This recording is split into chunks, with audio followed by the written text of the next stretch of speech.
René Creemers, welcome back to Beatit. Thank you. And we're catching up with you just about 4.5 years later at the Silesia Drum Festival in Chorzów, Poland. Because it's a drum festival, let's start with a question about such type of events. What do you think is the most important thing to convey to the audience whilst on stage at an event like this, as opposed to a drum workshop or a drum camp, an event or a lesson? My biggest goal is always to play the instrument as a complete musical instrument. And drums is, of course, has mostly to do with rhythm and groove playing.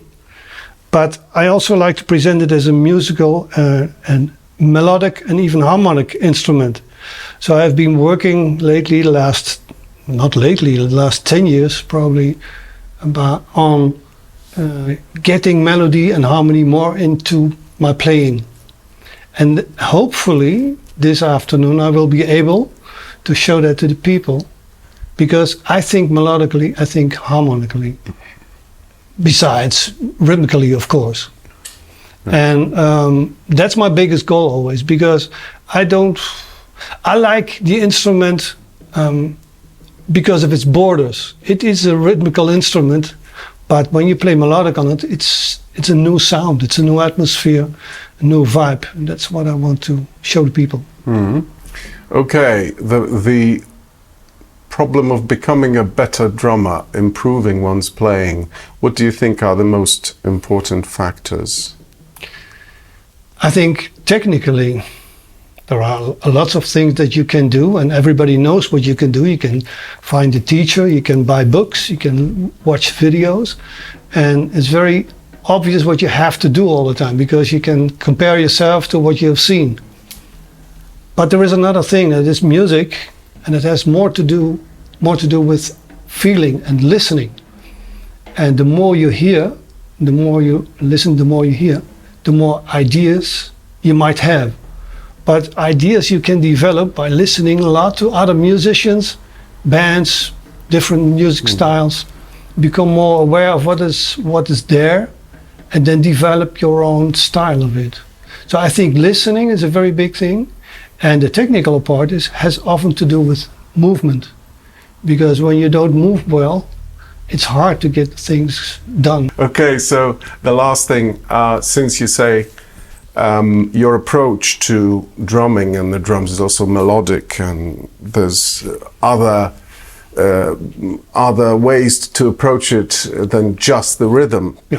I'm sure your kit must be composed and arranged accordingly as well. So what's the idea behind the kit? What do you have, where, and how does it function? First there is the tuning. And now I have tuned my drums in 4th and 5th. But I sometimes increase the tone by pushing a stick into the drum head.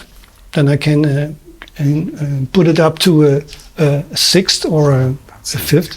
So I have several possibilities in making melodies.